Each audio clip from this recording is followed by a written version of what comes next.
I got selected for the SEAL program in September 2001. And when we showed up in Ramadi in April 2006, I mean, it was a violent terrorist stronghold. It was a total war zone. There were Marines and soldiers getting wounded or killed almost every day. We realized very quickly that Jocko, again, with his strategic vision, I think really looked at that and said, hey, if U.S. forces and Iraqi partner forces are not successful here, then we all lose. Leif Babin is a former U.S. Navy SEAL officer, decorated combat veteran, Silver Star recipient, 2 Bronze Stars, a Purple Heart, and co-author of the New York Times best-selling book, Extreme Ownership. We're talking 50, 60 enemy fighters hitting this thing with complex coordinated attacks from multiple directions. And they would do that 2 or 3 times a week. It's dozens of machine guns, mortars, somebody trying to drive a 5,000-pound V-bit into the compound. And those Marines beat those attacks back every single time. And we just realized we had to do everything we could to help them. And so that became our mission, was to build a relationship with the soldiers and Marines, support them wherever we could. They were physically tough, and they were just incredibly courageous. And they really taught us some tactics, like I said, that we utilized. I mean, it wasn't something that we invented ourselves. It came from the Marines, in particular their sniper teams, kind of showed us the ropes, how they did things, lessons that they learned the hard way. And that was something that enabled us to do what we did, and it kept us alive. All right, guys, welcome back to another episode of The Resilience Show. I am here with Leif Babin, who I have really wanted to do this for a long time. You know, I've been with Jocko and have Jocko on the show before, and I've been on Jocko's shows a couple of times, shared the mats with him. But I really want to be able to talk to you for a couple of reasons. One, we're kind of from the same neck of the woods, grew up in Louisiana. I'm a big fan of your parents.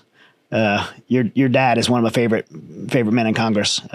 Dr. Babin has been a great friend and ally to me, and just your core principles of who you are not just as a former Navy SEAL officer and the Echelon Front and extreme ownership, but just who you are as an individual. I think we share a lot of similar values and worldviews.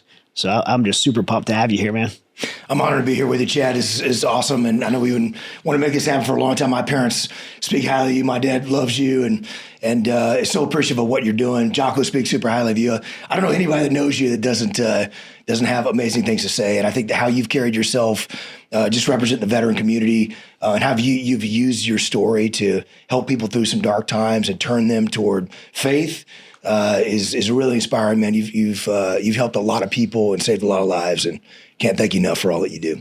I appreciate that. By the way, I give you a list of a few people that probably could say some bad things, and there's always some. But I appreciate it. When did your dad go in Congress? By the way, Dad, I think he first ran in 2014, I believe. Okay. It was he just looked at what was going on in Washington. Didn't really like the situation there, and after being a dentist for 35 years, in a small town in East Texas, decided I'm going to go up there and try to make a difference. And I'm so proud of him and his leadership there. I wish we had more people like that there. He's not there for a career. He doesn't need a second career. He's there to really try to make an impact for the next future generations. He always says he's there for his grandkids. He's got 17 of them, and so just really proud of him. And all that he's doing. And there's some good people up there, trying to make a difference. I wish we had more like that. Yeah, same. I couldn't agree more. Just getting up there and working with him on the Hill and seeing some of the things he's pushing, and knowing that, like you said, he didn't need a second career. It's truly what it's meant to be, is a citizen service. You're a citizen. You come from the workplace and you go out to Washington D.C.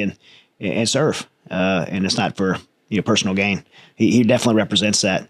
He had a career as a dentist, right? Is that right? Like he ran small town dentist for 35 years. Yes. Yeah. So that's how you grew up. What was your family dynamics like growing up? He was a town dentist. I grew up not far from here, a little town called Woodville, Texas, county seat of Tyler County in deep East Texas, and it was an amazing place to grow up. I love the community. It's an incredibly patriotic and conservative place, and Christian faith was super important. You were going to church every Sunday, and that's just the way it was. Dad reminded me a few times when I started being kind of a wild man in high school that I was expected to go to church every Sunday, and came and dragged me out of the bed a few times to remind me, as long as I lived under his roof, that was those were the rules and that was going to happen. But I'm so thankful for my parents and all they instilled in me.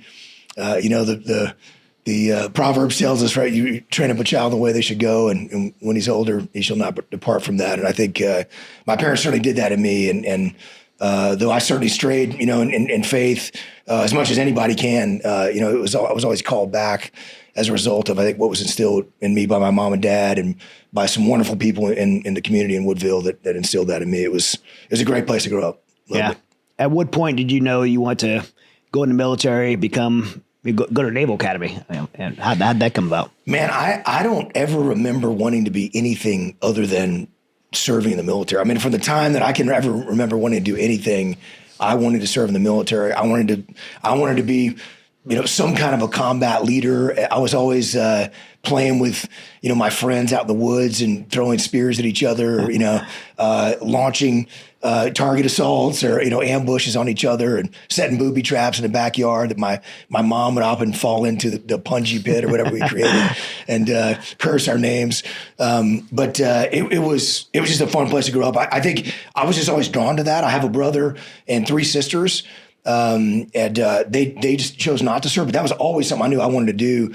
And there wasn't anything else that I wanted to do. My dad had served in the National Guard and was in the Air Force as well. And both my grandfathers served in World War II. But I always felt that was something I wanted to do. And I was interested in the planes that flew over, East Texas. That was kind of something that appealed to me at one point, but that really, it was more about ground combat and Marine Corps or Army that I was kind of leaning toward. And then when I was probably 12 or 13 years old, I started hearing about, this unit in the Navy called the SEAL Teams. And I read Dick Marcinko's book, Rogue Warrior, and started getting my hands on all kinds of books that I could read about SEALs in Vietnam. And Marines, Men with Green Faces? Men with Green Faces certainly was one of them as well. And I realized that's what I wanted to do. So I applied to the Naval Academy. I actually didn't get selected right away. I transferred my last 2 years of high school from Woodville to Beaumont. And I went to school at a Catholic school there, Monsignor Kelly High School. It was a great school. And I felt like that would give me an easier path into the Naval Academy. Not that there's, an easy path at all. It's a very difficult school to get into. So as I was looking in my senior year, as I was about to graduate, I got selected for West Point. I was accepted at West Point, and so they told me in like January of my senior year that I got in. I was like, man, this is awesome, and had an amazing West Point alumni network. My grandfather's close friend, Ken Ruddy, was a Korean War veteran, and was a huge proponent of that. And there was a real strong West Point network, but I really wanted to go Navy. I wanted to be in the SEAL teams, and they told me. Eisenhower went to West Point, Carter went to the Naval Academy. Which one do you want to be? And I thought, man, that's a rough. I'd definitely much rather be President Eisenhower than President Carter. But definitely, I wanted to be in the SEAL team. So I finally, late in my senior year, I think it was April, I finally found out that I was accepted in Navy, and I chose to turn down my appointment to West Point to go Navy to be in the SEAL teams. That's what I wanted to do. And after 4 challenging years there. They took 15 guys out of the Naval Academy to go to BUD/S. What's that process look like when you get accepted in Naval Academy and you want to go become a SEAL officer? Are there any guarantees up front? Absolutely not. For a shot? None whatsoever. Okay. And in fact, at the time, I think now they have 32 billets out of the Naval Academy.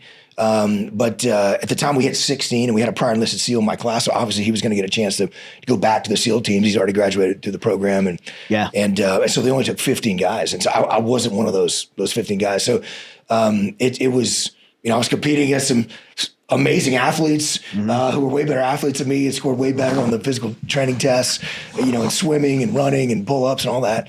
I had a very low GPA. Yeah. I definitely was in that half of the class that made the top half possible. And I also had a pretty atrocious conduct record as well. I had a very hard time when some upperclassmen who were a year or two older than me told me to do something. I had a difficult time with that. And I did not always do what I was supposed to. And my mouth got me into some trouble.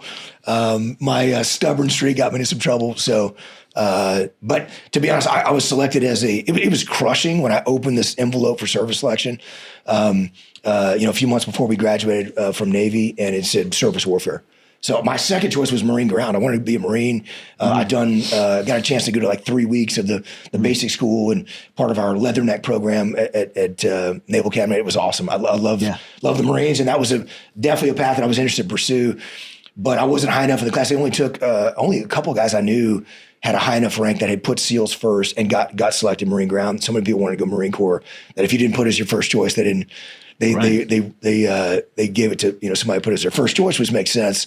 So I went out to the surface like SWIC or no. So I went out. I was on 2 different service ships, like big Navy fleet, big gray Navy ships, USS Never Dock, and it was not what I wanted to do. It was crushing when I opened that envelope, but it ended up being the best thing that ever happened to me, Chad. It was an amazing leadership experience. I got thrown into some very significant leadership positions and responsibilities at a young age, 22 years old, and in charge of a 28-man division as an anti-submarine warfare officer and millions of dollars worth of equipment, and you're sailing these ships across the world, and it was a really cool experience. I have lifelong friends from that, a ton of leadership experience that I learned, and I think it more than anything it gave me a perspective when I finally got selected for the SEAL program. We're going through training. When other people, were feeling sorry for themselves or thinking about how tough training was, I just was so thankful for the opportunity to be there. Life maturity. No question.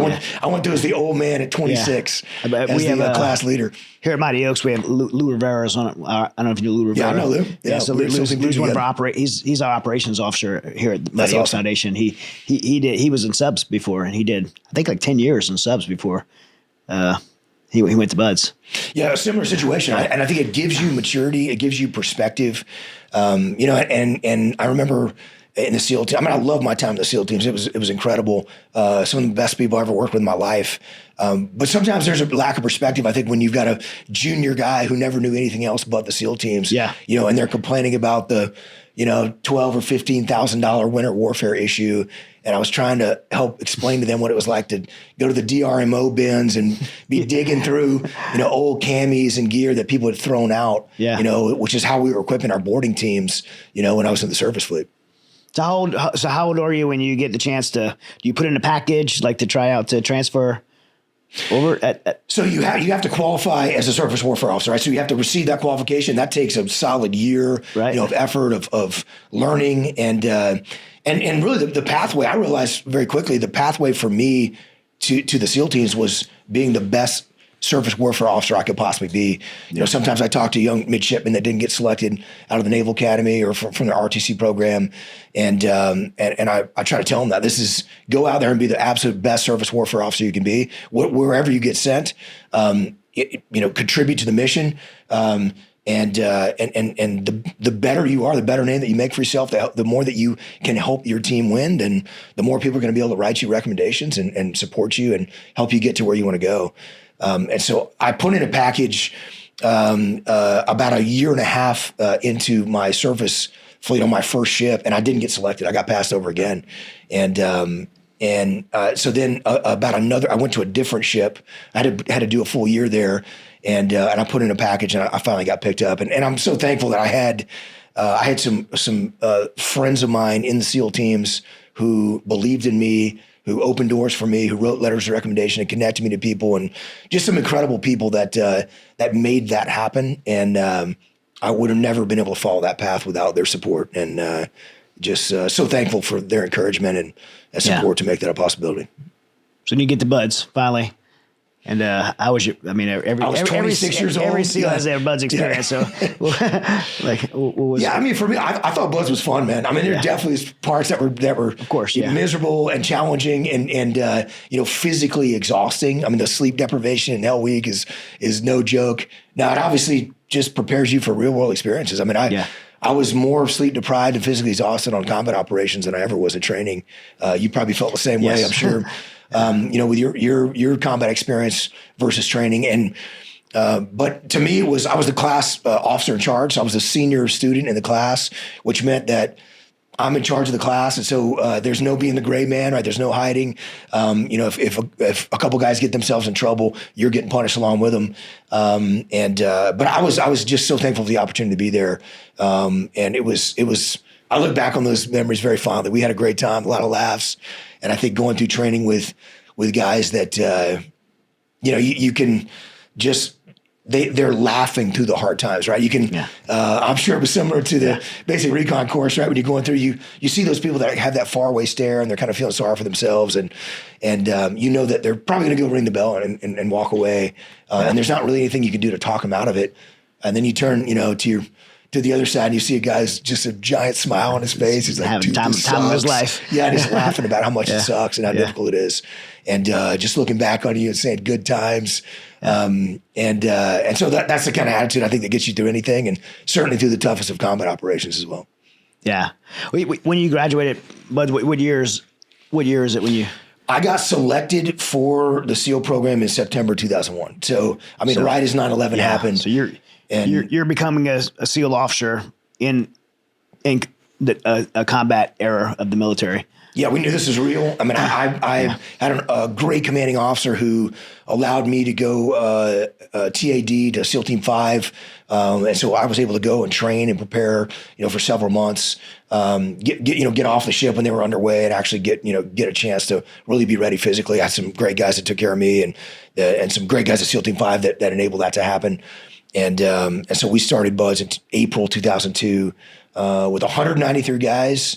And I think we started Hell Week 5 weeks later with, I think we had 101 guys at the start of Hell Week. We finished Hell Week with 40 guys. And then we graduated at the end of the program in November 2002, 44 guys. So we had a few guys that rolled back, but only 18 of the original 193 made it through in one shot. I was the only officer of that group, and proud to be a part of the original 18 that made it through in one shot. That's super cool. You get out of Buds and you go into the fleet, and I'm not sure your whole career, what teams you were with, but you do three deployments to Iraq. That's your deployment history, right? 3 deployments to Iraq, and you're part of this really notable deployment at Ramadi, Task Force Bruiser. What we a lot of us heard Task Force Bruiser is their name, but can you tell us what Task Force Bruiser is and what it meant? Totally. My first deployment, so I went to SEAL Team 5, and then we deployed to Iraq. We ended up getting assigned with the personal security detail mission of the top 5 interim Iraqi officials. Okay. Wasn't a great mission. Certainly wasn't what we wanted to do. But the SEAL teams did a great job with that, and essentially PSD work.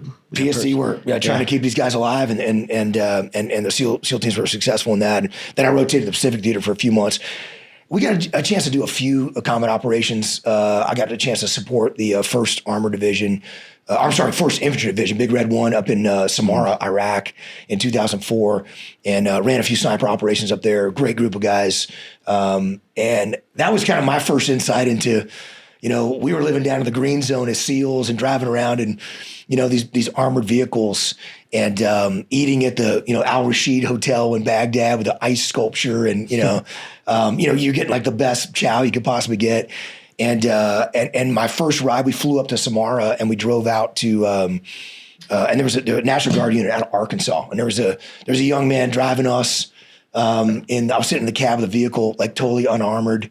These guys were getting blown up all the time, and there was no doors on the vehicle, and our guys were like worried about driving around these armored vehicles, and we're mostly inside the green zone, and I was just in awe of this incredible group of warriors, man, from the National Guard. Yeah. And I'm talking to this young man from Arkansas. I was like, dude, what's I was like, man, you're kind of hanging it out here, sitting here with no doors on this vehicle. And he's like, man, I've had 12 or 13 RPGs bounced off this baby. I'm still going. And I was just like, man, this is awesome. Like these guys are living off MREs, not showering for 30 days. They're in the thick of it. And we got it pretty easy. I think that was my first kind of insight into anything that we can do to help our brothers in the Army and Marine Corps that are out here, fighting this fight. From the special operations side, we got to do that. But I was eager to go get in the fight and do more combat operations. We only ran a few dozen sniper missions there on my first deployment. I had 0 direct action missions, capture kill raids or anything like that we trained to do. So I was super eager to get back. And when I came back, I was pretty senior at that point. I was already a pretty senior lieutenant. Sure, yeah. As an 03, and had a great commanding officer at SEAL Team 5 that said, "Hey, you're a senior. You need to go to SEAL Team 3." And I thought, I want to stay with my guys at SEAL Team 5. I love these guys. And he was like, "Nope, you're going to SEAL Team 3. So I was furious that he did that. I tried to fight it. I everything I could to do that. But I showed up at SEAL Team 3. I'm in Task Unit Bravo. And I'm looking at the lineup. I knew a few of those guys. I was like, oh, this is pretty solid. Our task unit commander is this guy named Jocko Willink. I'd heard about Jocko, never met Jocko before. Is he 04 at the time? He was a lieutenant. So they frocked the task unit commanders up to so they put on 04. So okay. they just gave him a temporary promotion right to 04, and but he was technically we were the same rank, and yet Jocko had been in the SEAL teams, an enlisted SEAL, was a Mustang officer, so he'd been in the SEAL teams for 15 years. I've been in for 2 years at that point, and he changed our name from Bravo to Bruiser. So there was 3 SEAL task units of 2 60-man SEAL platoons and a 5-man headquarters element. So Alpha, Bravo, and Charlie, and then. He changed our name to Task Unit Bruiser. So I thought that was weird for like 24 hours. And then 24 hours later, we're like, we're Task Unit Bruiser. Yeah, like he owned it. He totally gave us this different persona. Yeah. We're willing, we want to train harder, want to work harder. We want to set a new standard.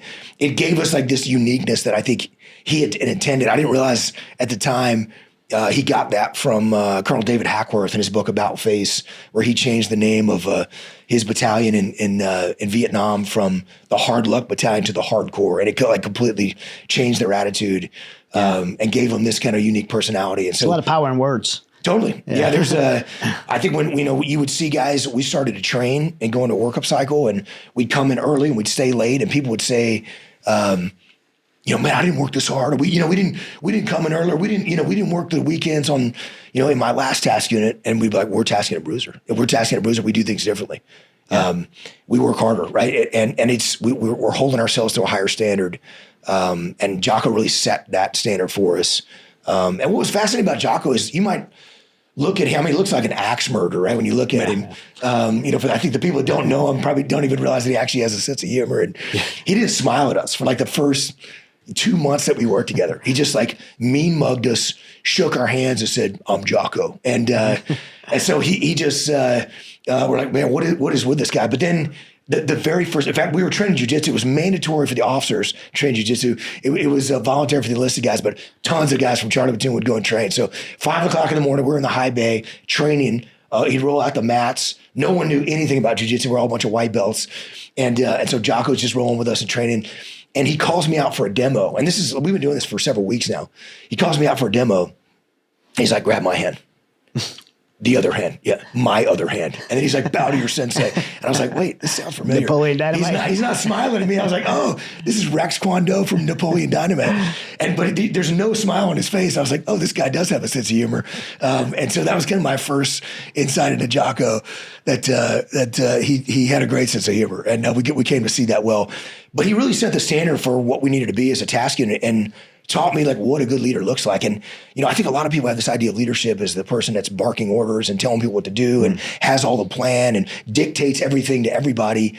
Just shut up and do what you're told to do. And that's not at all what good leadership looks like. What Jocko did, even though he had tons more experience than me, he would say, hey, here's the goal. Why don't you and your team come up with a plan and tell me how you want to execute? And I realized like that's actually what good leadership looks like. That's what I need to do. I emulated that with my team as well. And then he really taught us this concept that we now call extreme ownership, and this idea that when we make mistakes, we made all kinds of mistakes in Task Unit Bruiser. Instead of pointing fingers and casting blame and making excuses, we need to take ownership of those mistakes, implement solutions to fix those problems going forward. And that enabled us to get better as a result. And we were never mistake free. We were never perfect. No one ever is. No one can be. Right. But the fact that if you take extreme ownership, this is the culture of the team, and everybody at every level is looking to solve problems and get better all the time. And I think that's what really made us an exceptional unit. I mean, we had some very talented guys in there, but we didn't have any more talented guys than probably any other SEAL task unit. Right. You know, we had some experienced guys in there. Chris Kyle was my lead sniper, point man. Tony Efrati is my platoon. Just incredible people in the platoon. But there's talented people in any SEAL troop, any SEAL platoon. I think it was really that concept of extreme ownership, empowering the team to step up and lead. I think that made all the difference. I say this a lot in the perspective of leadership, even in the family environment, right? As a husband, a father, like, the hierarchy of that family structure or military platoon, like leadership is really responsibility. Like, that's what leadership isn't. The position of authority, it's responsibility. It's the willingness to say, I'm going to take ownership of the success or failure. And if the team fails, like as a leader, I'm going to have a part in that. And I think so many people miss that, especially in the family environment. No question. I think it's so hard to apply this in the family, right? Yeah. When you're talking about leadership, because you are so emotionally close to your spouse and your kids. And for me, I don't think anybody in the world can get under my skin faster than my siblings. Man, they can make a snide remark or something, and it just sets me off. Even though I know better than that. I know that shouldn't happen. I know that it shouldn't get to me.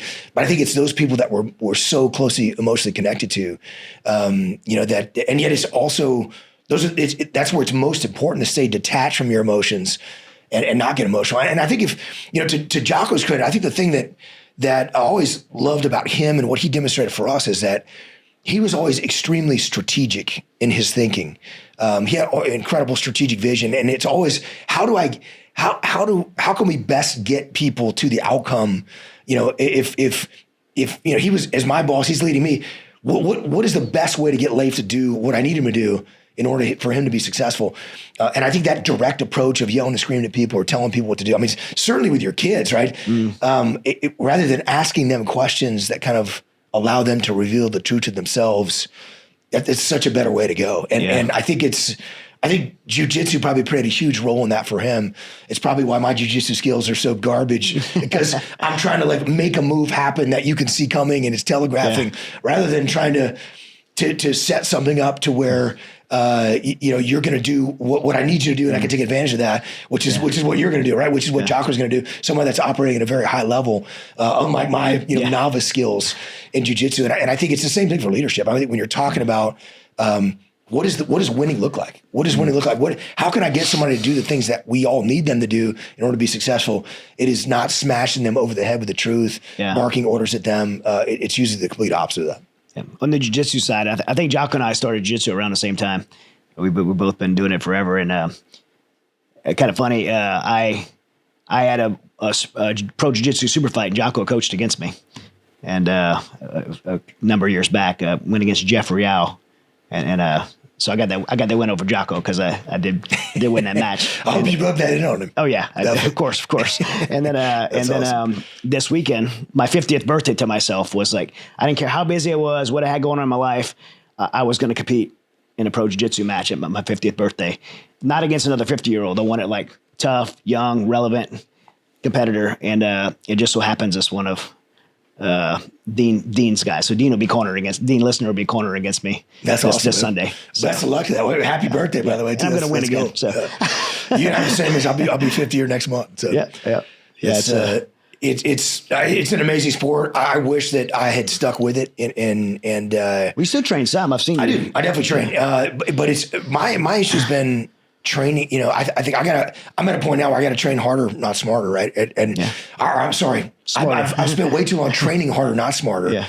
And what I need to do is train smarter, not harder, because I can't even say that, right? Because I screw it up all the time. Right. And it's I train, I'll get injured, or I'll train hard for 2 or 3 months and then get away from it for months at a time.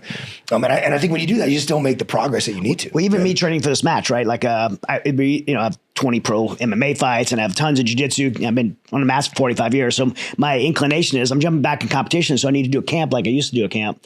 But then I had to step back and say, okay, if I do that, am I going to be my best? So I didn't put a lot of hours into my training. I was just more strategic. And so I definitely trained less mat time as I normally would have for a match, but I feel better. I feel like I trained just enough to be optimal, but if I'd have overdid it, I'd have been hurting. My body wouldn't have felt.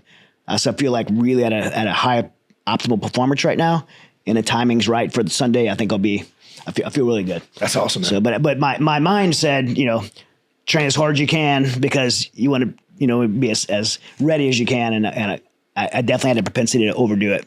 So I had to be pretty strategic about it. That's awesome. We'll be rooting you on, man. That's super it'll be cool. a UFC Fight Pass. So it'll be live on UFC. Looking forward to it. Yeah. I think it's such a great sport, and I think I've seen the impact that it's made in veterans. When you lose that camaraderie, that from leaving the SEAL teams, right, or leaving the Marine Corps, leaving whatever unit you were serving in whatever service, and I think just bringing people together where you've got this camaraderie with them, and it's a real sense of community. It's been awesome to be a part of. Task Force Bruiser, Ramadi, like when you guys get there. Or going there, what was the mission going to be?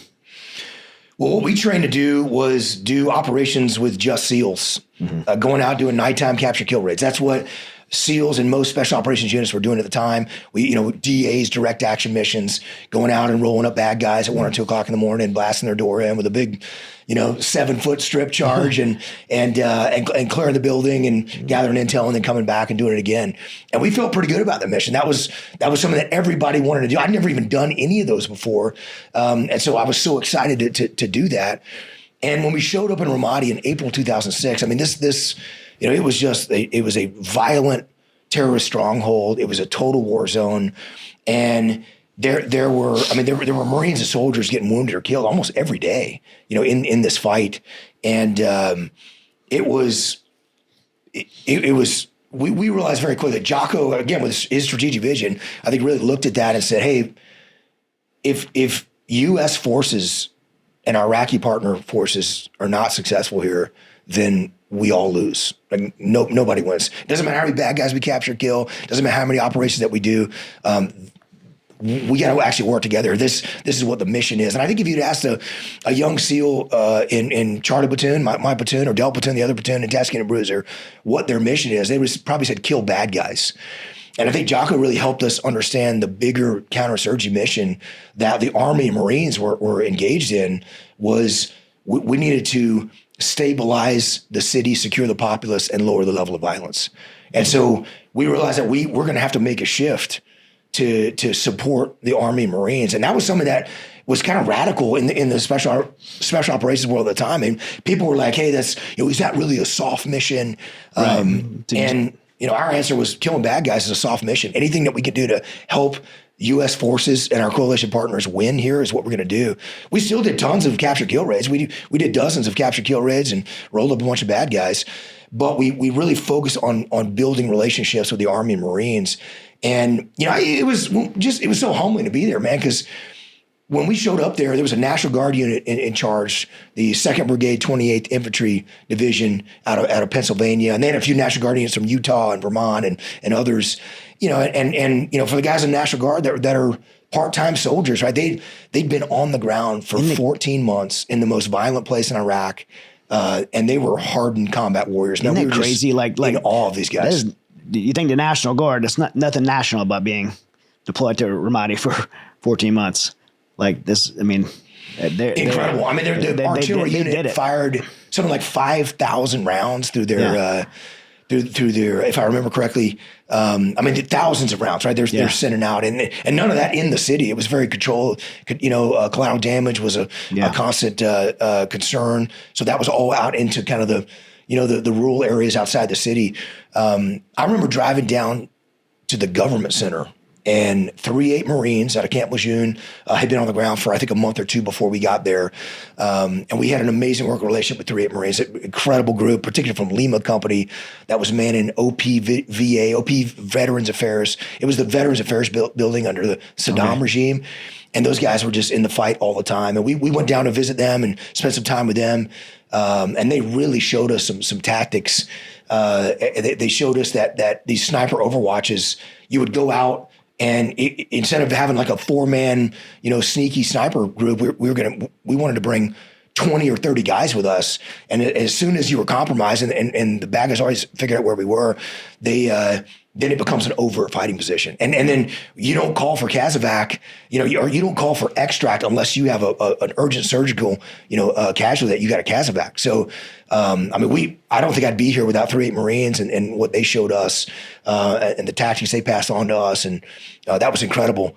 But the first time that I showed up to the government center in downtown Ramadi was like the symbol of the new Iraqi government. And so the insurgents would attack this with, we're talking 50, 60 enemy fighters hitting this thing with complex coordinated attacks from multiple directions. And they would do that 2 or 3 times a week, where, it's dozens of machine guns, mortars, and then somebody trying to drive a 5,000-pound V-bit into the compound. And those Marines beat those attacks back every single time. And I was so in awe of these young Marines. We showed up to the government center with Kilo Company there. And I remember there was a young Marine that kind of walked up and was like, "Oh, you guys SEALs?"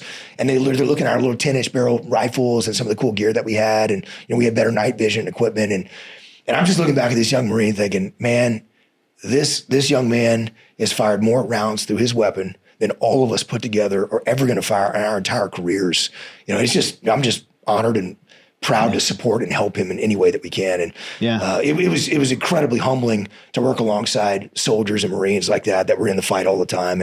And we just realized we had to do everything we could to help them. And so that became our mission was to build a relationship with the soldiers and Marines, support them wherever we could. And we did that through sniper overwatch positions and taking guys into some of the worst areas that were really hard to get into without taking massive casualties. And we'd go in there with a ton of firepower and, bring a lot of machine guns with us. And because you're not breaking contact, right, with a bolt action rifle. So the snipers are doing a lot of damage to bad guys and disrupting enemy freedom of movement and disrupting attacks. But man, we would get attacked. And a dozen enemy fighters, 2 or 3 dozen enemy fighters attacking your position. You're not getting out of that with some shoulder-fired rockets and machine guns. And then we had some awesome support from aircraft as well, too. We had a really great relationship with 2nd and 5th Anglico, Air Naval Gunfire Liaison Company. My son's an Anglico. Oh, that's amazing, man. I love the Anglico Marines we worked with. Dave Burke, who was a Marine pilot, I had no idea he was a Top Gun instructor. One of only a handful of Top Gun instructors in the world who had ever held that position as a Marine. He never told me that. But he was a pilot. He was out with us. His 13-man group Salt 6. Man, they were phenomenal. They did a ton of operations with us and brought in the big guns and from aircraft overhead. Yeah, with those little Anglico teams, dude, the Marine Corps. I actually recommended that route for my son. He was wanting to go the recon route, and but he was wanting to be a family guy too. I'm like, is it a less burdensome career path, but a freaking killer job. And the Anglico Marines, they have, like you said, the forward air controller. And a pilot comes down, works at forward observers and communicators, and they have this little 4-man FIC teams that they put together, and they embed them and able to get. When my son deployed, he was deployed with the Georgian infantry in Afghanistan, so they embedded with them so that Georgians had access to our fire support, and it's incredible what they could do. A little 4-man team like that. The damage they can do. No doubt. And those were 13-man teams at the time, right? They needed a little more firepower with them, out on those patrols. But they were awesome. And just, whether it was F-18s or Harriers overhead or Apache gunships or artillery, they were calling in the big guns and providing firepower that provided the cover so that we could move. It was awesome.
love hearing you talk like this because Marcus and I were talking about this when Marcus Luttrell was on, and I remember being a young recon Marine, and the arrogance that you get when you get into special operations, and we were out at in Twin End Palms on an area called Range 400, and that one of the units that either probably like 37 or 1727 or 37, the 7th Marines, and these Marines were just running up these hills in Twin End Palms, 120 degrees, carrying machine guns and mortar plates, and platoon sergeants like, see those guys, like that's the Marine Corps, like that. We're not better than them. We exist to support them. Like the recon mission is to support those guys. Like that's what we exist for. And I remember just like I never forget actually grasping that, like that we, at least in the recon community, we exist to support that conventional Marine Corps force, fighting force, and they don't get the credit. Oftentimes, special operations guys get all the stories and the books and the movies and the podcasts, and so every now and then we get this conversation like we're having now about to point to those guys, to that young 18-year-old kid that had a mullet from Oklahoma that joined the Marine Corps because he grew up hunting hunting deer, or that guy from the Bronx that never been outdoors before and decided he wanted to join the Marine Corps. And now he's a infantryman and in the streets of Ramadi. And those are the war fighters, man. Those are the guys that went after and got after it with little resources, limited training, but had the grit and courage to just go door to door every day and fight. Totally. Just nothing but awe and respect for those guys. And my first patrol in downtown Ramadi was with Lima Company 38 Marines, and they were kind enough to take a group of us out with them and kind of show us how they did it. And we're going to downtown Ramadi, right? We were told, don't go there, you're all going to get killed. I mean, I loaded out for World War III on that. I mean, I was carrying extra hand grenades and magazines, and I'm thinking about, all this extra stuff that I need to bring. We're going to go out there and we're going to do, they call it census operations. So they're going to engage the local populace and basically just put like a sniper overwatch in place, a couple of different mutually supporting places. But we're patrolling mutually supporting overwatch positions, and we're patrolling through the city, and these young Marines are carrying just a massive amount of weight and firepower with them. We had these super light machine guns. We had a Mark 48, belt-fed 7.62 machine gun. It's basically like just a 7.62 version of the SAW made by FN. And then we had the Mark 46, which is a SAW, but it's cut down, it's lighter. These guys are carrying 240s, man, just rolling through the streets. And I remember I couldn't keep up with these guys. They were sprinting. Their tactic was 2-man shooter pair, lock down a corner, and then this is nighttime. You're patrolling and you're sprinting to the next block as fast as you can because enemy snipers, and that was their tactic. And we did that just for kilometer by kilometer through the city, all up around this area called Firecracker Circle. And you can imagine what was called that, man, with these IEDs that were going off and blowing up vehicles and killing people But I was just in awe of these guys, man. They were hard. They were physically tough, and they were just incredibly courageous. And they really taught us some tactics, like I said, that we utilized. I mean, it wasn't something that we invented ourselves. It came from 38 Marines, in particular their sniper teams. Kind of showed us the ropes, how they did things, lessons that they learned the hard way, and that was something that enabled us to do what we did, and it kept us alive. Yeah. I mean, you've had to, in that time, you have to see so many incredible acts of courage. Is there a story that sticks out to you most of just observing just that courage on the battlefield? Totally. I mean, there's so many of them. It's hard to even narrow that down. I would say we had a really close relationship with a couple of the Army companies that we worked with from the Ready First Brigade Combat Team of the 1st Armored Division, and they were outstanding. It was Task Force Bandit from 137 1st Regiment, 37 Armored Regiment, and these guys were there was a company. Team Warrior that we worked very closely with, and then another company, Team Bulldog, that we ended up having a really close relationship with. And the first time that I met the company commander, who's one of my close friends now, first time I met the company commander, I asked him. I just wanted to introduce myself. He was going to be the lead guy on on one of the major operations going in and taking back this particularly bad area. We call it South Central Ramadi after, LA. South Central LA. Yeah, South Central LA back in the day. But it was certainly appropriate there. It was quite a bit more volatile than South Central LA even.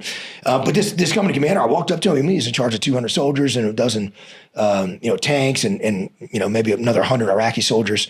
And I said, I'm Lieutenant Leif Babin. I'm in charge of a SEAL platoon here. We've got SEAL snipers and JTACs, to control aircraft. And we're combat advising Iraqi soldiers. We're here to support you any way we can. And he just looked back at me and said, what are you doing in Anbar province? Shouldn't you be riding a ship in the Persian Gulf? And it was certainly a jab, and I realized that I found out later, I got confirmation on this. He had worked with some special operations units that had treated he and his guys incredibly unprofessionally, wouldn't share intel with them, would come into their battle space and create all kinds of problems. And he's like, these guys are going to be a problem. I don't want to have to work with them. So we really had to demonstrate to him that we're professional. We're here to help. We're here to work, to support you. And we were able to overcome that and build a good relationship with those guys. Helped them carry sandbags up to the top of the 3-story buildings that they were fortifying, for their operations. I mean, they brought in 70,000 sandbags to fortify this combat outpost, and that thing was under attack all the time. And we did dozens and dozens of operations out of Combat Outpost Falcon for Team Bulldog and their guys. And that company commander, we ended up calling him Main Gun Mike, is his nickname. He fired 50 main gun rounds to his tank, and just a story of courage. We would foot patrol because it was so dangerous. So we'd drive to that location called Falcon, leave our vehicles, and then we'd foot patrol out. We'd go in at nighttime under cover of darkness, set up in a sniper overwatch position, we might bring 15 or 20 of our guys, another dozen or so Iraqi soldiers with us. And if we could set up multiple sniper overwatches that mutually supported one another, that was always the best option if we could do that. And we'd get attacked. And the only reason that we could go into these areas was because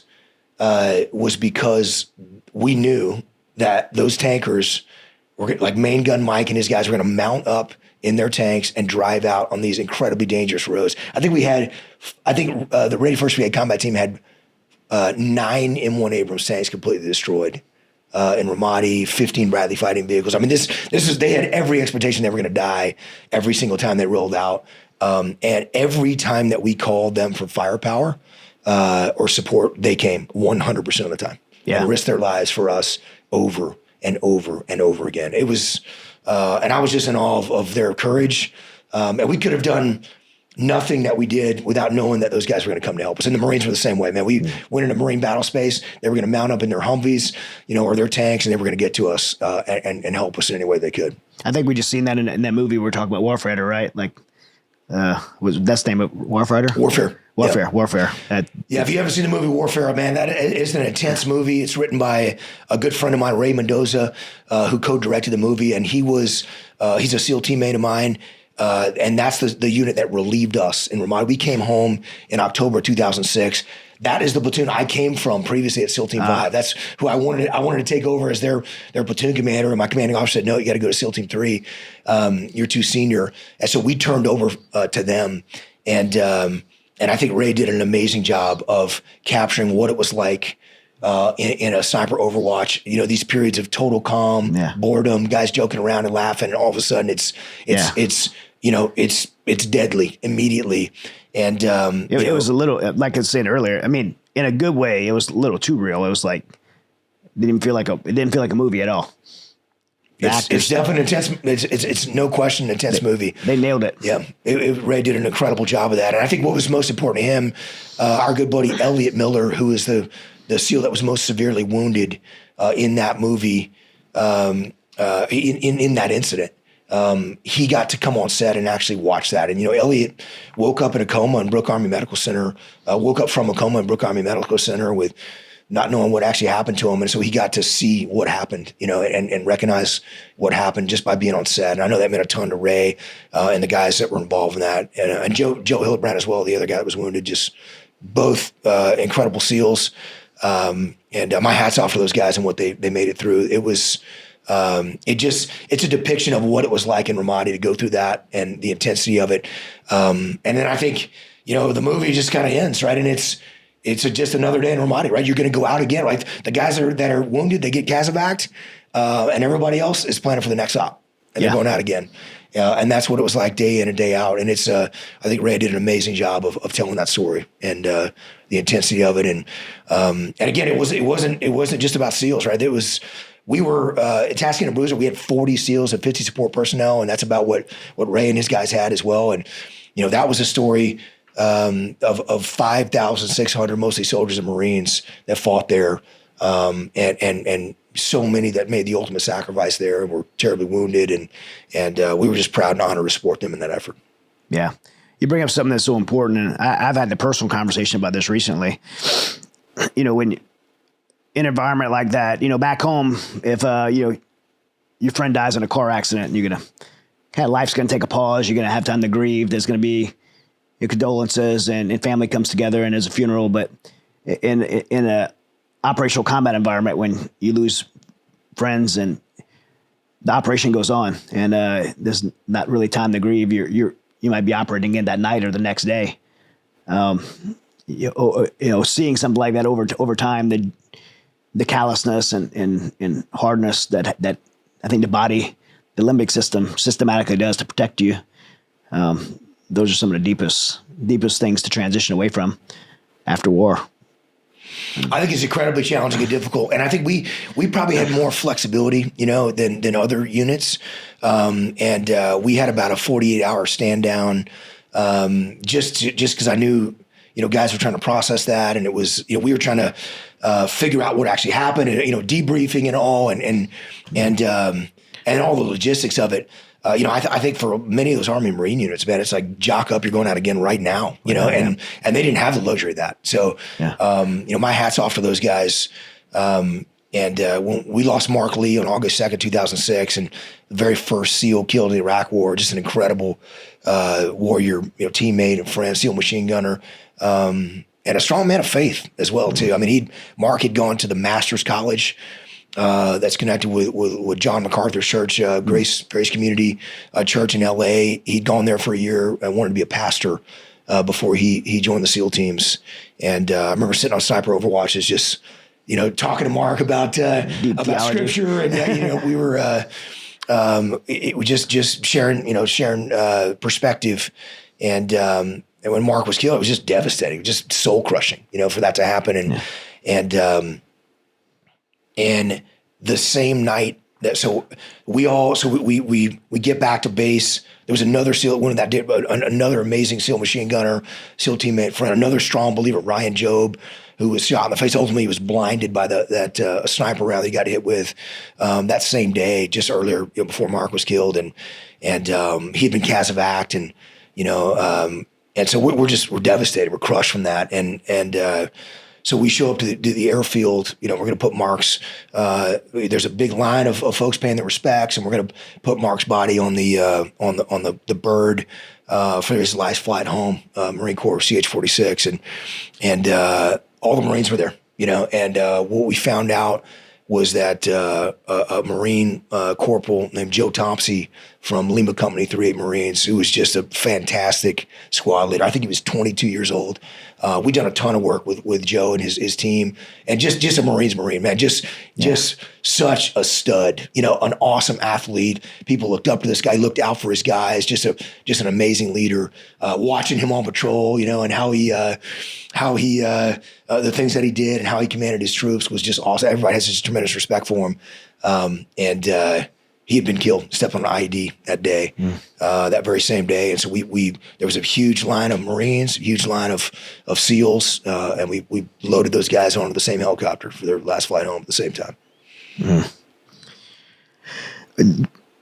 Just recently, the Navy and Marine Corps 250th celebration. I was really honored to go alongside Jocko, and Jocko and I spoke to about 20,000 Marines after a Marine Expeditionary Force demonstration, and we opened for Secretary Hegseth and the Vice President, J.D. Vance, who's also a Marine, and I got my chance to speak, and right after I spoke, Jocko spoke, and he spoke about you guys' time in Ramadi. He really honored those Marines. It was incredible. He did such an incredible job, and he talked a lot about what you guys did there. And I was so thankful he handled it the way he did. And the Marines loved it.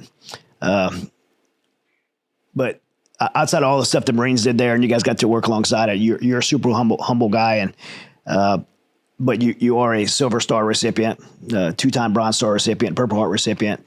There's you've showed tremendous courage yourself on the battlefield. Can you tell us a little bit about the incidents that involved your Silver Star citation? Well, I appreciate the kind words, Chad. I mean, I'm certainly no hero, man. I got to work with some heroes, right? And it is. I think those awards for me, the Silver Star was the worst day of my life. It was August 2nd, 2006, when Ryan got shot and Mark got killed. Man, I'd trade anything, to do something different that day or make a different call. Those guys were doing exactly what I asked them to do, and put themselves in harm's way when they got killed. And, I had a minor gunshot wound that they patched me up, and, I was out operating just, a few days later. But I just was, it's one of those things of like, just the idea that I got lucky, right? And Mark did. Like, why did Mark get killed and I didn't? It should have been me. And I think I think those are things like I talked to Jocko about that award. I told him not to write me up for that award, man. I didn't want it. I didn't feel like it was deserved. Jocko wrote you up for it. He chose to override me on that one. And I think I just look at that as, that is a recognition not of something that I did, but what Charlie Platoon did, and how they handle themselves in the worst case scenario possible, where you're, beloved teammates who were seriously wounded and killed, and they continued the fight and fought through that, and coordinated airstrikes on the building where the enemy was holed up, and were able to casevac, our wounded and dead, and they did everything that I could have asked of them and more, in the worst possible scenario. And so I look at those awards as just being recognition for all that they did and all they accomplished. Yeah. I think it's certainly nothing that I did on my part. And I think as a leader, if anything, I was maybe at least smart enough to let really good people who knew what they were doing step up and lead, at every level. And we had an awesome team of people who that I was able to rely on to make calls and make things happen. I had an incredible team, and I'm just so honored and thankful. Really honored my lifetime was to lead that incredible group of warriors onto the battlefield during that time. Yeah, every citation, we're war culture that learns from the stories, our previous stories, and there's always case studies, right? In every citation for award or acts of valor have a story, a lesson to be learned from that day. Not even just from yours. From that day, what is a lesson that you take off that battlefield that can be passed forward? I think the biggest lesson for me that day is that combat's dangerous, and you cannot mitigate every risk in combat. You just can't do it. And I think the idea that no SEALs had been killed in combat up to that time, man, we got incredibly lucky. There were some close calls, but that if you're going to go to war, that there is a risk that you're going to take. And I think as a leader, you try to mitigate every risk that you can control. But there are going to be some risks that you can't control. And so that, I think you have to think through that very deeply before you launch on combat operations, and do everything you can. And lucky I had an amazing commander in Jocko who said, "Hey man, like, we don't have a crystal ball, and we don't know when this stuff could happen. If we knew that this was going to happen, we wouldn't go on that operation. But we can't know that. So all we can do is the best that we can with the information that we have, mitigate the risks we control, and do everything that we can to try to be successful, in our mission or what we're trying to do." And so I think those are that was something that I think was something that was really important to me, right? To hear that from Jocko, because I mean, it's a burden that never goes away, right? When you come home and you don't bring all your guys home, it's a burden that never goes away. It never goes away. And I'm sure from your experience, you think about what you could have done differently, or could you done this or that, or reach out to this person or done that, or made this different call. And you're going to constantly overthink that all the time. And I think you have to you have to let that go. I think faith, is so, I don't know how guys make it through tough times like that.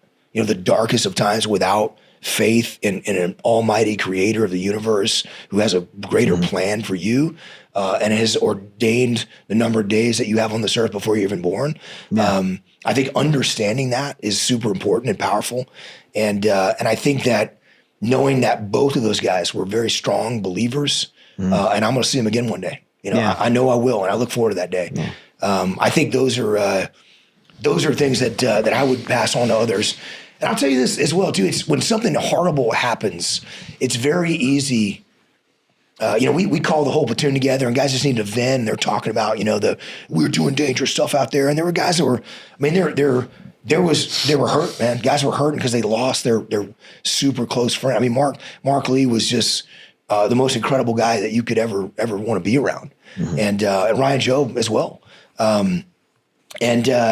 When he was wounded, and at that time we didn't know what was going to happen. He later passed away from on his 22nd major surgery to repair those combat wounds. We lost Ryan about 3 years after he was wounded. Just an extraordinary guy. It was absolutely crushing, to get that news. I was on my last deployment to Iraq when I got that news, and flew back for that. But I think when we were all sitting in the mission planning space, there was a time where guys are talking about, like, who's to blame for this, and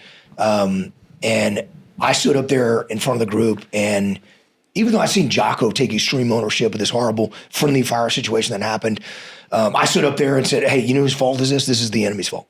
This is the enemy's fault. They're the ones that actually are responsible for pulling the trigger. And what I should have said to my guys is, like, this is my fault. This is my fault. I'm responsible for everything that happens in Charlie Platoon. I'm the platoon commander. This was my call to go out and assault this position. And those guys were doing exactly what I asked them to do. And I'm the one that's responsible. And I think had I done that and had I said that, I think it would have been a little bit different scenario, I think, for some of the guys that really were struggling and wrestling with that. And just to take ownership of it, because it's a true statement. And I think that would have made a difference in the platoon. Yeah. Both are true, though. It definitely is the enemy's fault. Responsible as well. I'm with you. People ask me all the time, what's my favorite verse in the Bible, and changes every day. I have different ones, but I think the most powerful verse in the Bible is the very first one, Genesis 1:1. In the beginning, God created the heavens and the earth, the first 10 words of the Bible. And the reason I think it's the most powerful verse in the Bible is because it's a statement of God's sovereignty, right? If we believe that God did create the heavens and the earth, he created everything. Well, he's in control of everything.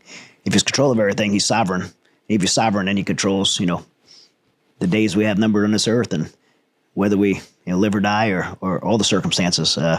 And so, I take a lot of peace and comfort in that. And I'm with you. I don't know how I endured what I endured as someone that claimed they were a Christian by the time, but I was really probably agnostic, probably pretty quickly in that my time in that, through my 8 trips to Afghanistan, and it's probably and I do believe that as I look back and reflect on my own story, we talk about the Resilience show based off these 4 pillars of resiliency: mind, body, spirit, social. I didn't have that spiritual pillar, and I think ultimately what crushed me was that lack of that spiritual pillar, and my redemption and the restoration of my life was finding that. I don't know how guys could do it without it. That's why what we do at Mighty Oak is so important, because we offer that. We offer the resiliency side to the guys who are coming in and going to face those hardships, and we offer it on the restoration side. And but I don't know how guys could do it without it. I don't either, man. And I think that's you're right. I mean, just recognizing there's a creator of the universe, I think, is so powerful. I think the verse to me, I think it's Job 13:15. Though he slay me, yet will I trust in him. And I think when you realize that creator of the universe, you're not promised, man, that everything's going to go great, right? No. And I think it is something but God's in control, and it's part of his greater plan, and you're part of something that's so much bigger than yourself. The things that we love about the military, right? You're part of something bigger than yourself. And then you think about God's plan for the universe, for all time. That's far beyond anything that we were part of in the military, like infinitely greater. But I'll tell you, I think my favorite, I I think my favorite book of the Bible is Acts. And the reason is because, to your point that, and I love, Chad, have you shared your story with people, a story of redemption that's, about you coming from such a dark place and yet there's a path back for everyone, right? And I think for so many people, sometimes you feel like, oh, I've all the things that I've done, or the mistakes that I've made, or I'm beyond redemption. And the reality is that nobody is beyond redemption. And I think that when you look at the story of Acts and you go from these disciples, right, in the last accounts of the Gospels, that they're cowardly, right? They run away, they deny, Christ, and yet. And then where are they? And when you get into Acts, and Peter is preaching, in the temple court. Yeah, he's like, I cannot be quiet about the things I've seen and heard. Right? Yeah, and they're threatening, him, and he says, who are we gonna listen to, God or man? Yeah. And I think the idea that we're all gonna make mistakes, right? We're all gonna screw things up, and all it takes is ownership of those mistakes, right? To fix those mistakes going forward. All it takes is putting your ego in check. To ask for redemption, right? When it comes to your salvation, all it takes is asking for help. When you need help, instead of trying to be the tough guy to power through. I don't want to admit this to my guys, or I don't have the people around me or my friends to know that I'm actually struggling with something. And I think that's what I love so much about what you do and what Mighty Oaks is doing, is just sharing that with people. So they recognize, like, oh, it's okay. Chad can do that. I can do that too, right? You're setting the example, leading by example, this pathway back, from redemption, and that's the story of salvation, man. It's not for the perfect people, right? I am far from perfect in every way. It's for the broken, man. It's for the people that are at their lowest, who realize that they cannot achieve salvation except through the blood of Christ, and that's the only way. Yeah, I've heard it said, I'm just one beggar telling the other beggars where the food's at. It's, man, one of the things I love about you and Jocko, you guys took all these lessons that you learned in the battlefield, and a lot of veterans, take off the uniform and go do something else. But I think you recognize the value that that those lessons have for the next generation of warriors, but also people in everyday life, in the business space, in their homes, in their communities, and you guys have just did such an incredible job of packaging that in a way that has paid it forward and brought value and purpose out of the hard lessons you guys learned in Ramadi, and through the book Extreme Ownership, through the work you guys do at Echelon Front, and I just, at what point did you guys decide, like, hey, let's do something with this, let's take these lessons and turn it around and do something valuable with it? Man, that's a great question. I definitely, I never wanted to be anything other than a SEAL platoon commander. And that was the best job in the world. And so when, and people would always say, hey, are you going to stick it out for a career? And I said, man, I'm going to do it till I stop having fun. And, for a number of reasons, I was dating my future wife. We were on opposite sides of the country. She was living in New York at the time. Her job kept her there. I was stationed in San Diego. So for 2.5 years, we're on opposite sides of the country. The closest the Navy was going to be able to get me was, D.C. And I had no interest in being at the Pentagon or being a staff officer. And but more than anything, I think for me, we had a task unit of guys that we had sent to Afghanistan.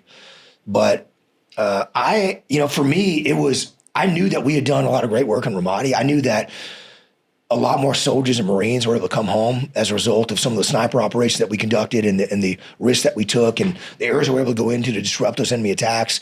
And I was proud of that effort, right? The sacrifices were worth it, knowing that you could help more Americans come home to their families.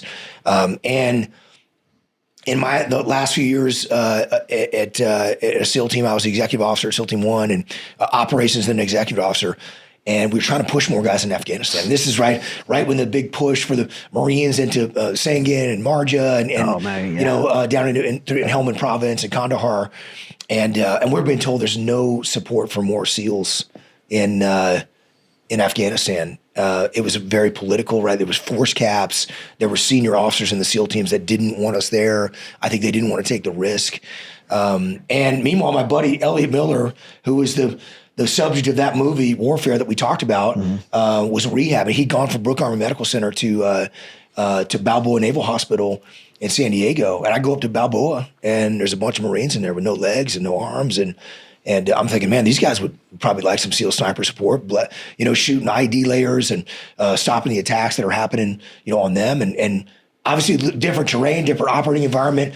Instead of the high ground in buildings and windows, might be on ridge lines and, mountaintops, but at least we could help. And so I think that push, was something that it was super frustrating for me. And I just saw the writing on the wall. So I left at the 13-year mark, and in 2011, I left active duty, and I was going to go back to school. Like most guys I knew that were getting out, it was a transition period. You had your post 9/11 GI Bill that would pay you a stipend and go get your graduate degree. Yeah. And so that sounded good. And for whatever reason, I decided I was going to go to law school, and I didn't really want to be a lawyer, but I felt like that might be a valuable thing to have under my belt.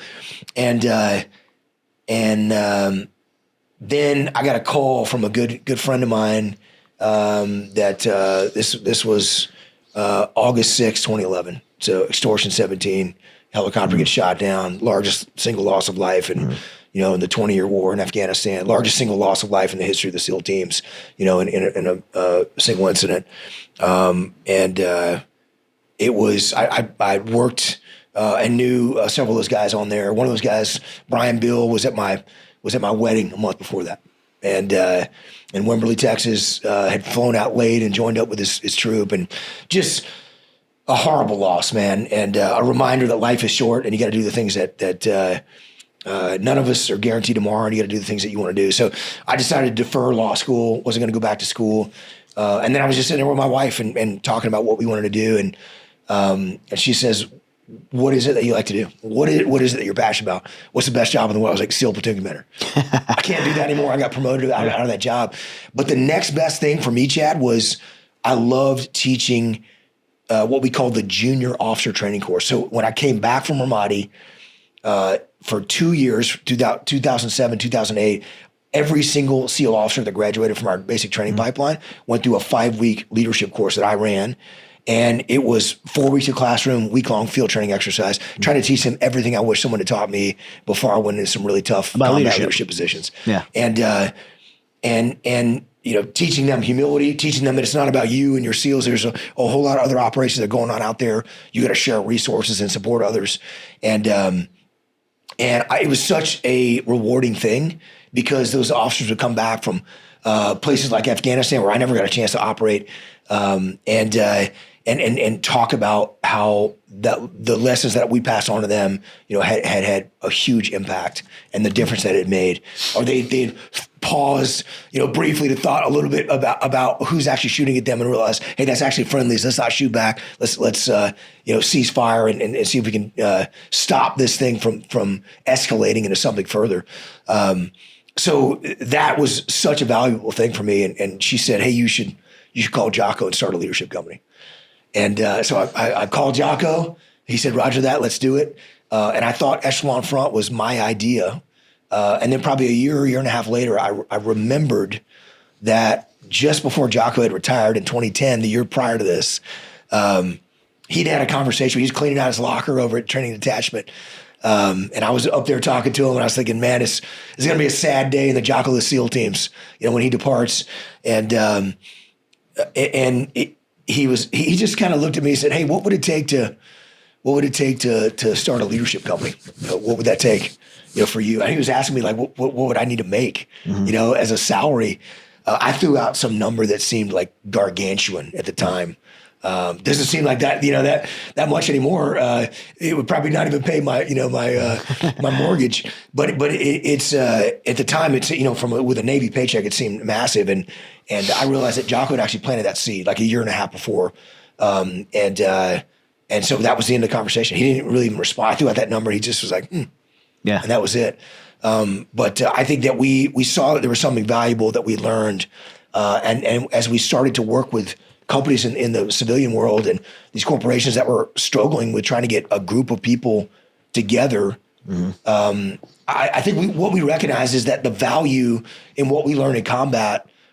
I mean, and tell me if you disagree with this, but in my mind, the hardest part of combat leadership is not about planning and executing missions under fire. It's not about maneuvering troops when you're getting shot at or, making hard calls. It's about getting a diverse group of people with a bunch of different skill sets and a bunch of different agendas and a bunch of different perspectives to work together as a team, mutually supporting one another to be successful. 100%. I mean, I do a corporate talk called Battlefield to Boardrooms, and it's all about networking and relationships and bringing people together for a common cause. Like if you can't assemble people through networking and relationships to come together and unify in a common cause, then you're not going to be successful on the battlefield or in a corporate space. And particularly when you're talking about from a military perspective, if you're not just talking about force recon, right, or SEALs, now you're talking about working with a larger Marine force or working with Army soldiers or working with Navy. All the counterparts. Yeah, right? working with Air Force. This is or civilian contractors, on the intel side. Like there's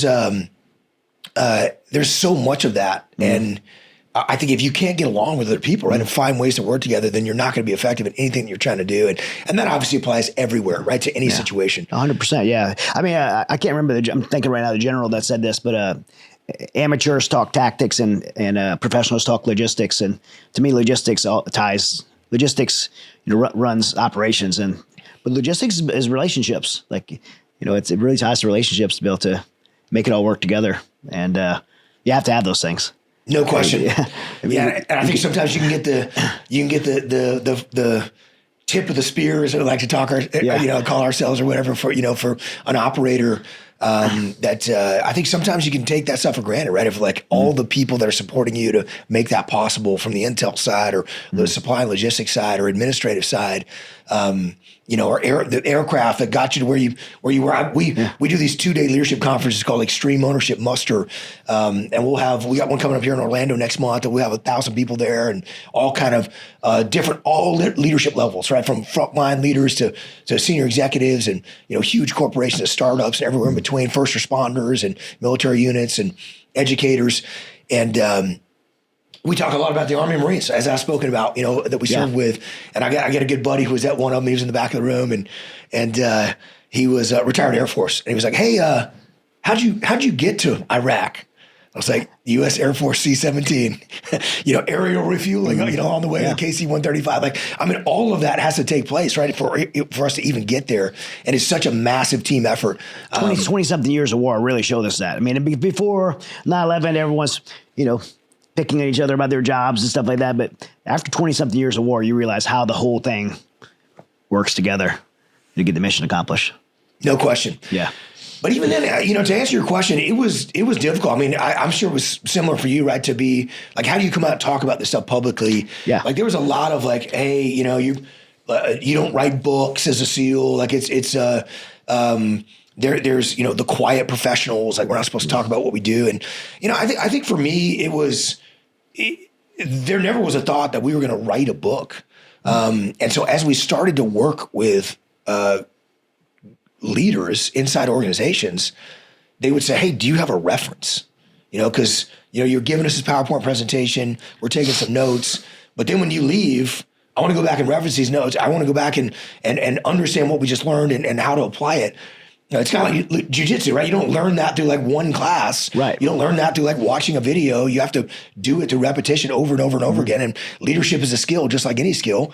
And so they asked for a reference manual. So the first workbook we built was 20 or 30 pages long, and then it became 75 pages. Then it became 120 pages. And so that's really what morphed into like, okay, we need to publish this as a book to get the message out to the world. And I think the thing for me and Jocko was, I think the recognition that I had a commanding officer back in the day. He said the world needs good ex-team guys. Like somebody has to go out there and represent. And I realized that I would have never even known about the SEAL teams or pursued that career path if I didn't have Dick Marcinko's Rogue Warrior, right? If it didn't have Mim of Green Faces, if I didn't have these books that Barry Enoch's teammates, SEALs at War, like these are books that I read that people told their stories and talked about, the operation that SEALs were doing.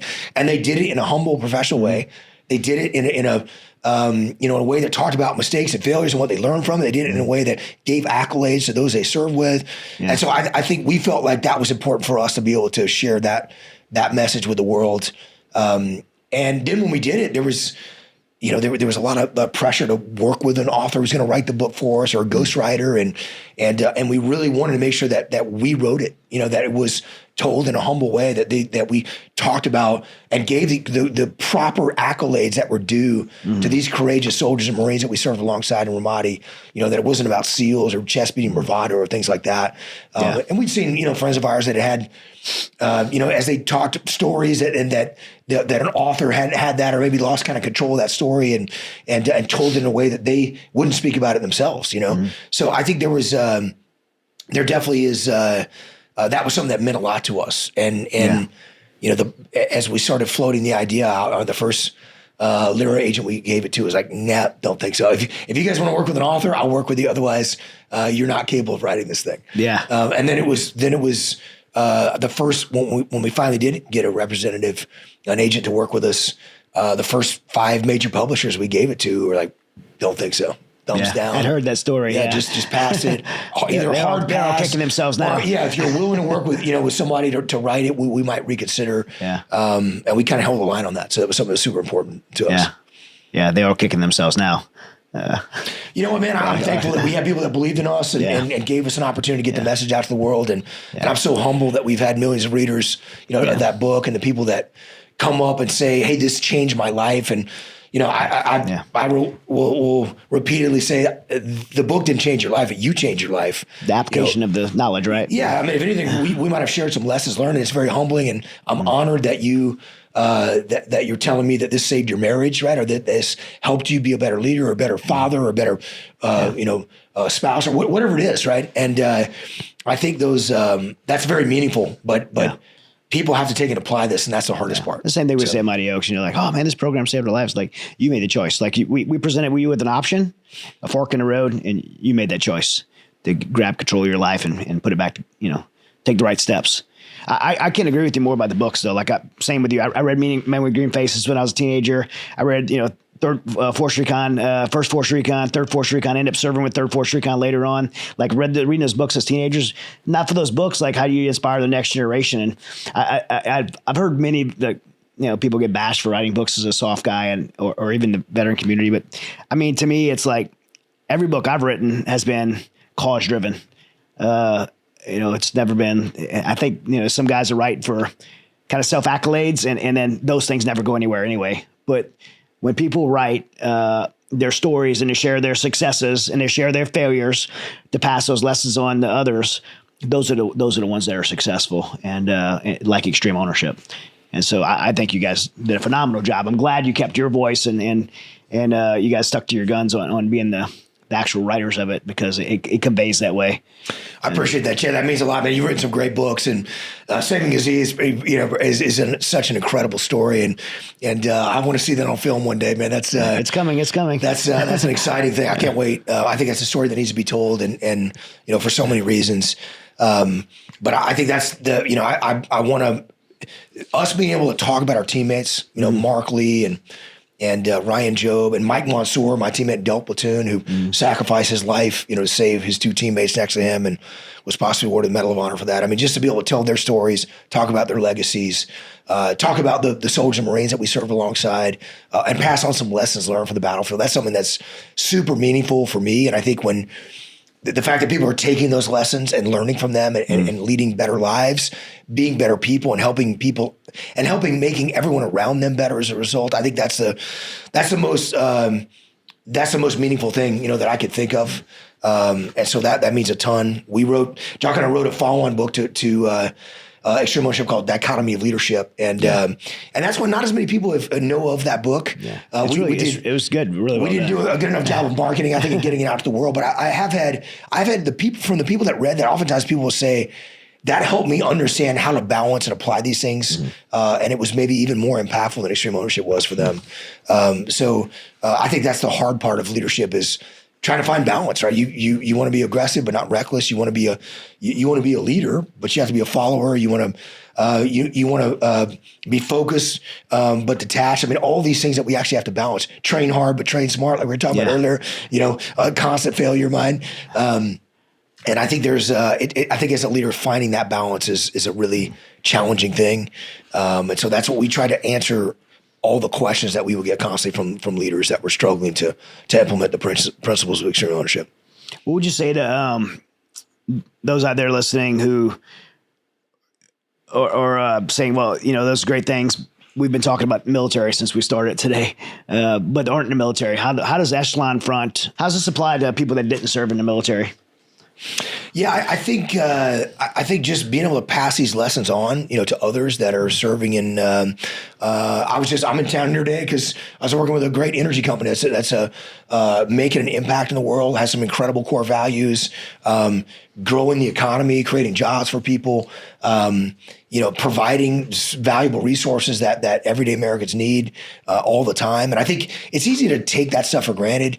And you probably learned like me, man, since I left active duty in 2011, there are a lot of ways to serve, you know, and I'm so thankful for my military service. I'm thankful for yours, you know, as well, and how you represent for veterans and the veteran community. Appreciate that. But I think there's a lot of ways to serve, you know, and whether you're supporting those who are serving the military by giving, you know, money to organizations like Mighty Oaks. I'm on the board of an organization called America's Mighty Warriors that an incredible lady named Debbie Lee, we call her Mama Lee. That's Mark Lee's mom that she launched. We have a great program to help veterans and particularly Gold Star families, you know, and what they're going through. And she knows that. She's lived it. She can reach out to people in a way, and it's very heavily faith-based, you know, like Mighty Oaks. And I think that's a huge thing. But that you can give to organizations like that. You can help people like that. Yeah. And I think you can take the lessons that we learned and apply them in your world, wherever you are, to, you know, stand for the flag and during the national anthem, you know, at sporting events, honor those that have served, honor those that are in the military, be a part of a Veterans Day organization. I think there's so many ways to give back. And I think people take for granted growing the economy, right? Creating jobs for people, being a leader, the kind of leader that Jocko talks about. The reason he wanted to be an officer was because he had a mentor that set the example for him that made life a little bit better for 16 guys in a SEAL platoon. And so he wanted to do the same thing. And I think that was something that I wanted to try to do of like, look, I can't control what's going on in the, you know, if I'd have been in charge of the war in Iraq, I might have done things a little bit differently than, you know, the folks at the Pentagon or White House level were doing. I wasn't in charge of that, but what I can do is control what I can control and try to take care of my guys as best I can, you know, and even now, like long after that we served together, I mean, we're talking next year will be the 20th anniversary, you know, of our time in the Battle of Ramadi in 2006. This goes so fast, right? It's amazing. Probably seems like you were there yesterday. But reaching out to guys and seeing how they are and helping them where I can and supporting them or connecting them to folks that can be helpful. I think there's so many ways to serve. There's so many ways to give back. And I think being the best leader that you can, you know, in your family, as a husband, you know, or wife, as a father or mother, as a son or daughter or brother or sister, whatever it is, as a member of your community, helping the people on your teams as leaders to look out for them and to train and mentor them to create more opportunities for them. And, you know, and I think people take that for granted for the everyday jobs. It might feel like a grind to you, but if you step back and think about what you're doing, the goods and services that you're actually providing for people, and trying to make life better for the people that you work with and work alongside, that's what builds America, man. That's what continues, you know, this great experiment, you know, that the founders gave us, you know, so long ago. And I think the military is just a very small part of that. And there's so many ways to serve. And I think being out of the military now for longer than I served in the military. I served for 13 years, you know, after I graduated from the Naval Academy. And I've been out now, you know, since 2011. So, you know, for a solid 14 years now. And there's a lot of ways to serve. With Echelon Front, I mean, obviously, anybody if you have not read Extreme Ownership, highly encourage you to get a copy. Anywhere books are sold, you can get a copy of Extreme Ownership. We'll have a link in the show notes below. But for Echelon Front, if people are interested in participating, going to the conference, what type of people would be the right type of people to go there? Like, who's it for? Anybody who wants to develop their leadership skills. Anybody who wants to get better as a leader. And like I said, we've had. That can be a leader in your home. We've had NFL general managers. We've had, CEOs of and senior executives from Fortune 100 companies to startups. People that are people that are not even in a leadership position but want to be. We've had stay-at-home moms, that come to those things. Police officers and firefighters, and members of the National Guard. Wherever you are in the world, if you want to get better as a leader. If you want to be a better person in every capacity, I think understand these principles like extreme ownership, how to instead of pointing fingers and casting blame, making excuses, how to actually take ownership of everything in your world, everything that impacts your mission, how to implement what we call the laws of combat: cover, move, simple, prioritize, execute, decentralized command. These are the things that every team has to do in order to be successful, and these apply everywhere. Everywhere in every aspect of your life, at work, at home, in your community. You can come check out echelonfront.com is our website. Our Extreme Ownership Muster is a 2-day leadership conference. We run field training exercise programs as well. We have these laser taggers that we run. The muster was the name I was looking for earlier. These mock style missions, and where we kind of just throw some problems at people and see how they react under pressure, and you get to really experience those laws of combat in real time. You get to see what decentralized command actually looks like. You get to see, is your communication actually simple, or is it really complex and people don't understand what's going on? Yeah. Can you cover and move for each other? What does it look like to work together as a team? How do you handle, a dozen things happening at the same time? You have to be able to prioritize and execute under pressure, detach from those situations, and think strategically. And so we get to do that in that field training exercise program. That's super fun. We run that multiple times a year. We do a council event where we go up into the mountains of Eastern Washington and spend a couple of days with a real small group of leaders, really talking about leadership at a very high level and how to apply these things and thinking strategically about where people want to go and building these concepts into the culture of their teams. We also have a battlefield program. It's basically a staff ride. If you're in the military, where usually you'll get a chance to go and tour a battlefield, and we go to battlefields like Gettysburg and Little Bighorn. Oh wow! Yeah. This year we're going to Chancellorsville and Fredericksburg, and there's just so many powerful lessons, from those battles. It's overwhelming to step onto a hollow ground in a place like Gettysburg, where so much blood was spilled, and you think the entire dang thing is a blue on blue, man. That's what's horrible about it, right? When you got the best of America fighting the best of America, and it just it's a horrific and tragic thing, but it's also so many lessons learned. There's a lot of lessons to be learned there. You can just pick apart, and Jocko was standing. Here's just one example of that. Jocko was standing up there. We're standing at Cemetery Ridge, and we're talking about Pickett's Charge, right? And about Longstreet, who was, General Lee's second in command, and his old war horse, as Lee called him. And he's telling Lee is telling Longstreet, in the Army of Northern Virginia, they're going to charge. This is the famous Pickett's Charge we know about, and so Longstreet doesn't think it's a good idea. He tries to argue against it, and he gets the order to go, and he's going, and he goes as hard as he can, And I think Jocko was looked at me when he said that. He's like, I could tell you if I told Leif Babin to take that hill, even if he didn't think it's a good idea, like he's going. And I was like, I'm going 100%, man. Yeah. This is the kind of admiration that you have and love, for a commander, somebody like Jocko.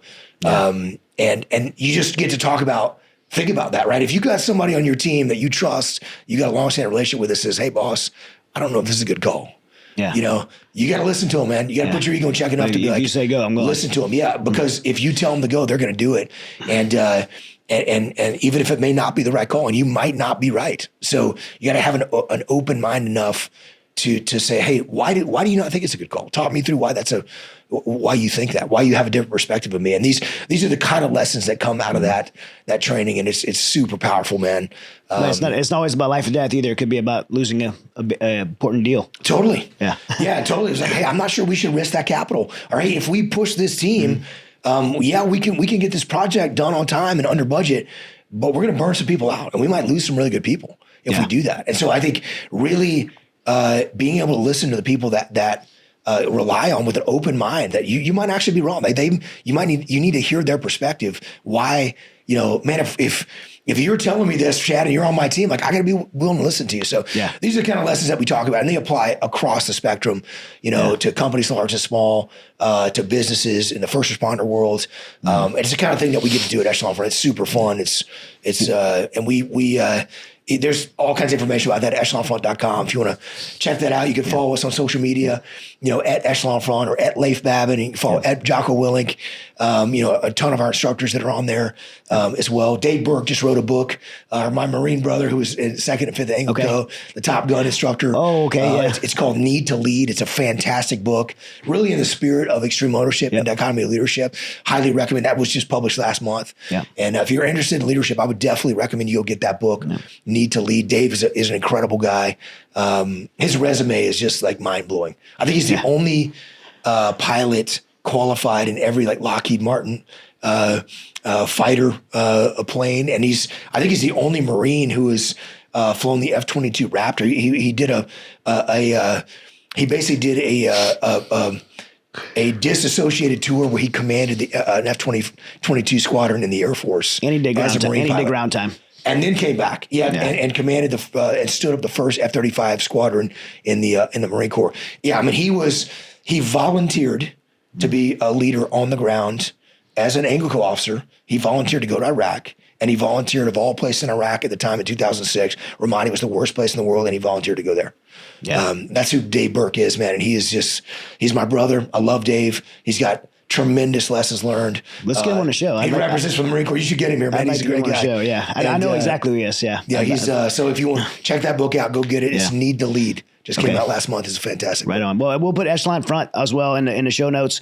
And if you guys are not Patreon members, definitely check out Patreon, because when we wrap up the episode here, I'm gonna do some rapid fire Patreon questions for Leif on applied leadership and ownership and community and culture. So I got some questions for you after that, but we'll hit some rapid fire on those. But man, I'm so grateful you came on, and so is our sponsors. We have incredible sponsors. I know you got great relationships, but one of my relationships that has helped me with the show and is Smith & Wesson Firearms, Vortex Optics, Gators Eyewear, which I don't know if you're a big Gators guy. I know Jocko is. And those are fantastic companies. Yeah, absolutely. Yeah, I mean, man, Smith is Smith and Vortex are they're just such amazing people too. And I got some BioPro for you, which is it's not Jocko fuel, but it's BioPro is one of my daily supplements. I got a lot of team guys on it. It's a non-synthetic, all natural, HGH derivative. So it gets your HGH going naturally. And man, it took me from 4 hours sleep to 9 hours sleep a night. It's really been awesome for my sleep. And so, some great companies to support us. And that's amazing, we get some Vortex in particular, we're proud to work with, and they're a great American company, incredible glass, incredible optics, and man. Have you met Shamus Terry there? Seamus? Yeah. Seamus has been our field training exercise program, actually. He's one of the greatest human beings literally on the planet. He is such an amazing human. I love that guy. He's awesome. I've used their binos. Their Fury binos, which is their rangefinder, that's phenomenal. I've taken it elk hunting with me in the mountains, and I use it for all my long range shooting stuff. And it's not working on me after probably 7 or 8 years. And I sent it back to them, and I was hoping they could repair it. They sent me a brand new pair, man. It's just, they're a phenomenal company. We love best warranty in any company anywhere. Which is they got to build their reputation off their warranty. You know the original name of Vortex is Eagle's Wings or something Eagle's Wings, which is it's off the verse. No kidding. Off the verse. So they're I did not realize that. Found it. They kind of DBA as Vortex. So they're originally Christian founded company, but it shows in their values, right? Like Chick-fil-A or In-N-Out, the values of the company kind of reflect who they are as people. No question. We're proud and honored to work and support them through Echelon Front as well. We're going to get you a Smith & Wesson gun of your choice. We're going to let you pick a Smith & Wesson gun, throw a Vortex optic on it, get some Gators glasses and some BioPro. That's outstanding. But and then we're going to, again, guys, we're going to jump into Patreon after. So if you have not done so, please follow us there. Leif, thank you so much. Please say hello to your your mom and dad for me. I love them so much, and you're such incredible people. I'm so thankful. I'll do for it, all the Chad. kindness they showed to me. They have to pass on greeting to you, man, as well. They think the world of you, and it's just such an honor to be on with you, man. I love this show, love you and what you're doing, and you know how you represent for vets, all that you're doing, you know, through Mighty Oaks and everything that you're involved in is, I think you really set the standard, man, and just an honor to be here with you, and so great to finally meet you in person. Appreciate the kind words, man. Hey guys, if you have not done so, like this episode, make a comment, leave a comment for Leif, and share it. Share it as far and wide as you can. And again, join us on Patreon. It's one of the best ways you could support the show is become a Patreon member, and you get to see all kind of cool extra content like we're going to be handling here with Leif in a second. So see you next week. God bless and stay resilient. Hey, what's up, Resilient family? I am so grateful for each of you who tune in every week to hear our episodes. We have such incredible guests and topics that I am passionate about, our team's passionate about, and we could not do it without you. So we're thankful for you. We love you. We appreciate you locking arms with us to be more informed, to become a more resilient community.